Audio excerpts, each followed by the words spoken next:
వచ్చి నానా నాకు నీకు సహాయం చేయాలి. ఏంట్రా అని అడిగితే, మన ఆస్తిలో నాకు రావాల్సినటువంటి భాగము నాకు ఇమ్మని అడిగాడు. అంటే పెద్దవాడు వచ్చి అడగలేదు కానీ చిన్నవాడు వచ్చి అడుగుతున్నాడు. ఇప్పుడు మామూలుగానే మీరందరూ తల్లిదండ్రులు అదే కదా, మీకు తెలుసు. పిల్లలు వచ్చి మామూలుగానే ఏం అడుగుతుంటే పెద్దవాడు నానా మాకు రావాల్సిన వాట లేకపోతే భాగము నాకు ఇమ్మని అడిగితే బాగుండదు. కానీ ఇక్కడ పెద్దవాడు రాలేదు కానీ చిన్నవాడు వచ్చి అడుగుతున్నాడు, తండ్రి మాకు రావాల్సిన భాగము మీరు ఇమ్మని అడుగుతున్నాడు. ఈ తండ్రి మాత్రం ఏమి అనలేదు. ఆయన ఏమన్నారంటే ప్రశాంతముగా వారికి ఇవ్వవలసిన భాగాన్ని ఏం చేశాడు, సమకూర్చి ఇచ్చాడు. అక్కడే మీకు అర్థం అవుతుంది ఒక ప్రాముఖ్యమైన విషయం ఏమిటంటే ఆ తండ్రి చాలా ప్రేమ గలవాడు. హల్లెలూయా హల్లెలూయా. అసలు మీకు సంతోషమే లేరా? మీరు అది హల్లెలూయా కానీ స్తోత్రం కానీ చెప్పండి. నేను చెప్పాలా? చెప్పండి. హల్లెలూయా. ఇంకా చాలా మంది మాకు ఎందుకు అయ్యా నీ టైం అయిపోతే ఎక్కడ చికెన్ కర్రీ కానీ మటన్ కర్రీ కానీ వీళ్ళు తినొచ్చి అనుకున్నారు మీరు, అంతే కదా.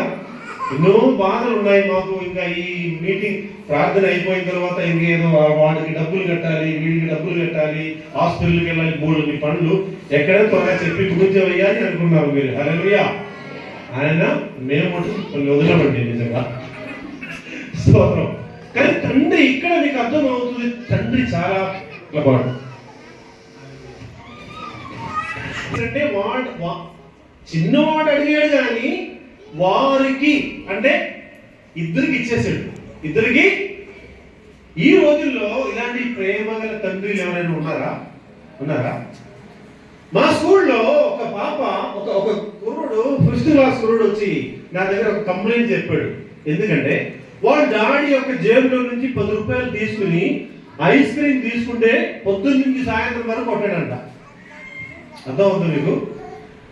వాళ్ళ డాడీ జేబులో నుంచి 10 రూపాయలు తీసుకుని ఐస్ క్రీమ్ కొనుక్కుంటే పొద్దున్న నుంచి సాయంత్రం వరకు కొట్టాడంట తండ్రి. చూడండి, ఆ రోజుల్లో తండ్రిని అడిగక కరెక్ట్ గా దాన్ని భాగం ఇచ్చేసాడండి. ఏం చేస్తాడో తెలియదు, ఏం మాటలు చెప్పలేదు. ఇక్కడ తండ్రి పేరు లేదు, ఊరు లేదు, కులం లేదు, ఏం లేదు, కానీ ఇచ్చేసాడు. ఇచ్చేసిన తర్వాత చిన్నవాడు ఏం చేశాడంటే వాడికి అనుభవాలు తక్కువ కదా, ఎక్స్పీరియన్స్ లేదు. కానీ ఏం మాటలు చెప్పలేదు. నానా నేను ఎంతో కష్టపడి నీకు ఈ ఆస్తులన్నీ ఇచ్చాను, నువ్వు పాడు చేయవద్దు కానీ మంచి మాట కానీ చెడ్డ మాట కానీ ఏం అనలేదు, వదిలేశాడు. కొన్ని రోజుల్లో తండ్రి కూడా ఏం అనలేదు. ఓకే ఇంకా నా పనిలో నేను ఉండాలని చెప్పేసి వాడు అన్ని సమకూర్చుని ఏం చేశాడు. ఈ స్టోరీ మీకు తెలుసు, సండే స్కూల్లో మీరు ఆల్రెడీ చదవరు కదా, సింపుల్ గా చెప్తున్నాను. వాడు ఏం చేశాడంటే ఈ ఆస్తులన్నీ సమకూర్చుకుని ప్రయాణమై దూరం వెళ్ళిపోతున్నాడండి. తండ్రి బాధపడ్డా? తండ్రి బాధపడ్డా చెప్పండి. ఏమి రాయలేదు అక్కడ. తండ్రి చూస్తూనే ఉన్నాడు. వెళ్ళిపోయాడు. వెళ్ళిపోయి ఏం చేశాడు? ఎక్కడైనా ఇండస్ట్రీ స్టార్ట్ చేశాడా? కంపెనీ పెట్టాడా? స్కూల్ పెట్టాడా? వ్యవసాయం చేశాడా?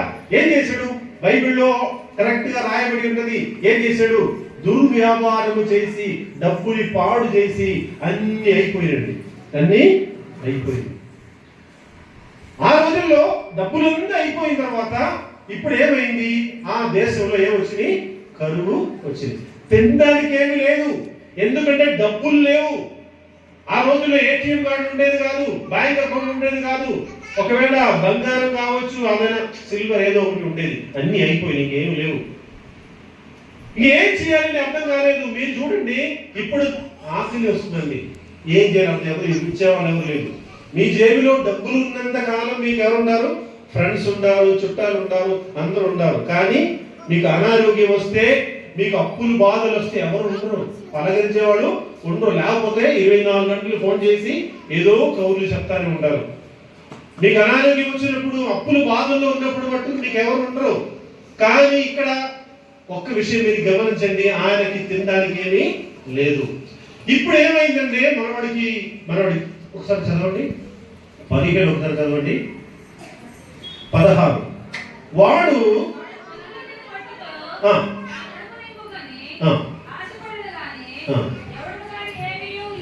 ఎవరిని కానీ ఏమీ ఇయ్యలేదు. అయితే బుద్ధి వచ్చినప్పుడు చూడండి, టైం వస్తుంది.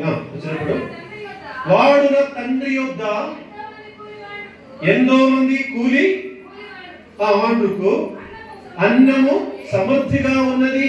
ఈ రోజుల్లో ఆ రోజుల్లో అన్నం కానీ ఈ రోజుల్లో ఏం తింటారు? బిర్యానీ తింటారండి.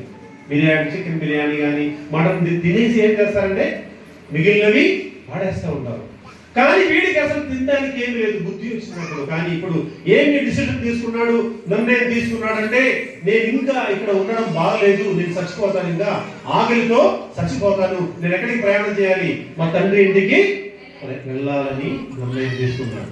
వెళ్ళడానికి నిర్ణయం తీసుకున్న సమయంలో ఒక డైలాగ్ నేర్చుకున్నాడు. ఆ డైలాగ్ ఏంటో ఒకసారి చదవండి.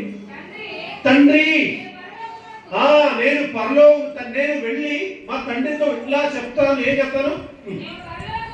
నేను పరలోకమునకు విరోధముగాను నీ ఎదుటను పాపము చేసి ఇంక మీదట నీ కుమారుడని పిలుచుకొనుటకు అసలు యోగుడిని కాను, కానీ నన్ను నీ కూలి వారిలో ఒక్కరిగా పెట్టుకోమని నేను అతనితో చెప్తానని నిర్ణయం తీసుకున్నాడు. ఏది? నేను నీకు తండ్రికి పరలోకములకు విరోధముగా పాపము చేశాను కాబట్టి నేను ఇంకా మీ కుమారుడని పిలువబడడానికి యోగుడు కాను, కానీ మీ కూలి వాడిలో ఒకడుగా నన్ను పెట్టుకోమని. చూడండి ఏ స్థితిలోకి దిగజారిపోయాడు. కుమారుడుగా ఉన్నంతసేపు ఆ ఇంటిలో ఎంత విలువ ఉండేది, కానీ తప్పిపోయిన తర్వాత అసలు ఆ విలువ లేదండి. కానీ ఇక్కడ మీరు గమనించాల్సిన విషయం ఏంటంటే తండ్రి వదిలేశాడు ఆ కుమారుడిని? తండ్రి ఎప్పుడు వదిలేదు.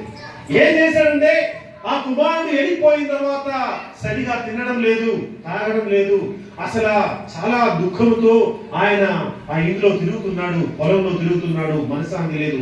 ఎందుకంటే తన కుమారులని ఆయన చాలా ప్రేమిస్తున్నాడు. తల్లిదండ్రులు పెద్దవాడు కానీ చిన్నవాడిని ఒకేలాగా ప్రేమిస్తారు కదా, ఈక్వల్ గా ప్రేమిస్తారు కదా. నేను పిల్లల్ని అడుగుతా ఉంటాను క్లాసులో, అసలు మీకు ఎప్పుడైనా అలాంటి ఒక కంప్లైంట్ మీకు మీ మనసులో వచ్చిందా? మీ తల్లిదండ్రులు చిన్నవాడిని అవును సార్, నిజంగా మా చిన్నవాడిని మా అమ్మగారు ఎక్కువ ప్రేమిస్తుంది, మా చిన్నవాడిని తండ్రి ఎక్కువ ప్రేమిస్తున్నాడు అని చెప్తా ఉంటారు. తప్పమ్మా. అసలు ఏ తల్లిదండ్రులు కూడా చిన్నవాడిని ఎక్కువ ప్రేమించడం, పెద్దవాడిని ప్రేమించడం అనేది లేదు. అవునా కదమ్మా? మీకు అందరూ సమానంగా ఉన్నారు కదా? నిజం చెప్పండి అమ్మా. ప్రేమిస్తారు కదా? మీకు అందరూ ఒకటే, సేమ్ ఈక్వల్ గా మీరు ప్రేమిస్తారు. కానీ కొన్నిసార్లు పిల్లల మనసులో ఏముంటదంటే అసలు ఈ అమ్మగారు మా చిన్నవాడిని, చిన్న అమ్మాయిని ప్రేమిస్తుంది అని చెప్తా ఉంటారు. తప్పదు. మన తండ్రి అయిన దేవుడు అందరిని సమానంగా ప్రేమిస్తాడు. హల్లెలూయా, హల్లెలూయా. మళ్ళీ నేను చెప్పాలి హల్లెలూయా. మీకు రావట్లేదు కానీ నేనే చెప్పాలి. నేను 10 సార్లు చెప్తే మీరు 2 సార్లు చెప్తారు. ఓకే, ఇక్కడ ఏం తెలియదంటే తండ్రి ఎదురు చూస్తున్నాడు. మామూలుగా మనం ఏం చెప్తామంటే తల్లి ప్రేమ గురించి మనం ఎక్కువ మాట్లాడతాం. తల్లి ప్రేమ గొప్పది పాటలు ఉన్నాయి కదా, తల్లి ప్రేమ గొప్ప. కానీ తండ్రి ప్రేమ గురించి ఎక్కడైనా చెప్పుకున్నారా? ఎక్కడ చెప్పట్లా. తల్లి ఏం చేసిందంటే 9 నెలలు కానీ జన్మ ఇచ్చి పెంచి అంటారు, కానీ తండ్రికి ఎక్కడ కూడా విలువ లేదండి పాస్టర్ గారు. నేను ఎక్కడా విలువ లేదు. అవునా కదా? కానీ తల్లి ఎట్లాగంటే ప్రతి దానికి అబ్బాయి కానీ అమ్మాయి బండబడి ప్రతిదీ చెప్తా ఉండదు. కానీ తండ్రి ప్రేమ ఎట్లా ఉండదంటే సైలెంట్ గా ఉండదు, ఆయన హృదయంలో ఉండదు. అవునా కదా? కొంతమంది అసలు మాట్లాడలేదు. తండ్రి హడావడి చేయడు, సైలెంట్ గా ఉంటాడు, కానీ అది హృదయంలో ఉంటుంది ప్రేమ. హల్లెలూయా. కొన్నిసార్లు మన తండ్రి ప్రేమ తెలుసుకోవడానికి, అర్థం చేసుకోవడానికి మనకు కష్టమే. ఇది నిజంగా ఈ తండ్రి నన్ను ప్రేమిస్తున్నాడా అని అనుకుంటాము కొన్నిసార్లు. కానీ ఆ తండ్రి ప్రేమ ఎట్లా ఉండదని సైలెంట్ గా ఉంటది, కానీ నిన్ను ప్రేమిస్తున్నాడు తండ్రి. హల్లెలూయా. ఎదురు చూస్తున్నాడండి. అందరూ అడుగుతున్నారు, సార్ మాకు ఏమైంది సార్ అని అడిగితే ఆయన చెప్తాడు, నీకు తెలీదా మా చిన్న అబ్బాయి వెళ్ళిపోయి చాలా రోజులు అవుతున్నాయి. ఏమైపోయాడో తెలియదు. ఈ రోజుల్లో అయితే వాట్సాప్ ఉన్నాయి, ఫేస్బుక్ చాలా ఉన్నాయండి, సోషల్ మీడియాస్ ఉన్నాయి. ఏదో ఒక మెసేజ్ పంపించుకోవచ్చు వాట్సాప్ లో, ఉన్న డాడీ నేను ఇక్కడే ఉన్నాను, తిరిగి వస్తున్నాను అంటే అర్థం అవుతుంది. ఆ రోజుల్లో సోషల్ మీడియా లేదు, వాట్సాప్ లేదు, ఏమి లేదు, ఫోన్ లేదు, ఏమి లేదు. కానీ ఒక్క నమ్మకం, మా కుమారుడు ఏదో ఒక రోజు తిరిగి వస్తాడు. హల్లెలూయా. మా కుమారుడు ఏదో ఒక రోజు తిరిగి వస్తాడు అనే నమ్మకం ఎవరికి ఉందండి? తండ్రికి ఉన్నది. హల్లెలూయా. ఇందాక పాప పాడింది కదా ఆ పాట, ఓ చిన్ని తనయ, పాడండి ఒకసారి. నీకెన్ను శ్రమలే నీ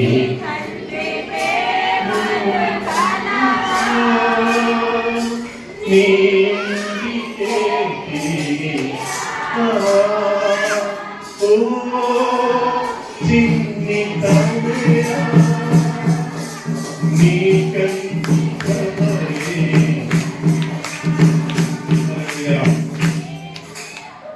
పాటలు పాడడానికి సమయం లేదు. హల్లెలూయా. అంటే ఇప్పుడు అతను నిర్ణయం తీసుకున్నాడు, మా తండ్రి ఇంటికి కానీ ఒక్కటే మాట, వెళ్ళి నేను ఒకే మాట చెప్తాను, ఇంకా నీ కుమారుడుగా పిలువబడ్డానికి నేను అర్హుడను కాను, కానీ ఒక పనివాడుగా నన్ను పెట్టుకోమని నేను అడుగుతానని చెప్తున్నాడు. తిరిగి వెళ్ళాడండి. ఆ రోజుల్లో ట్రైన్స్ ఉన్నాయా, బస్సులు ఉన్నాయా, లేకపోతే ఫ్లైట్లు ఉన్నాయా ఏమీ తెలియదు, కానీ వెళ్ళిపోయాడు. కానీ కుమారుడు వెళ్ళిపోయే రోజు నుంచి తండ్రి ఎదురు చూస్తూనే ఉన్నాడు. మనమైతే చూద్దామా, అలా చేసి ఉందామా, అసలు ఆడిపోయాడులే, మనకెందుకు, అన్ని ఆస్తులు పట్టుకుని వెళ్ళిపోయింది, నాకెందుకులే, ఇంకా వాడు నా కుమారుడు కాడు అని కరెక్ట్గా మనం చెప్తాం. ఈరోజు అలాంటి తల్లిదండ్రులు ఎంతమంది ఉన్నారు, కానీ ఆ తండ్రి మాత్రం ఎదురు చూస్తూనే ఉన్నాడు.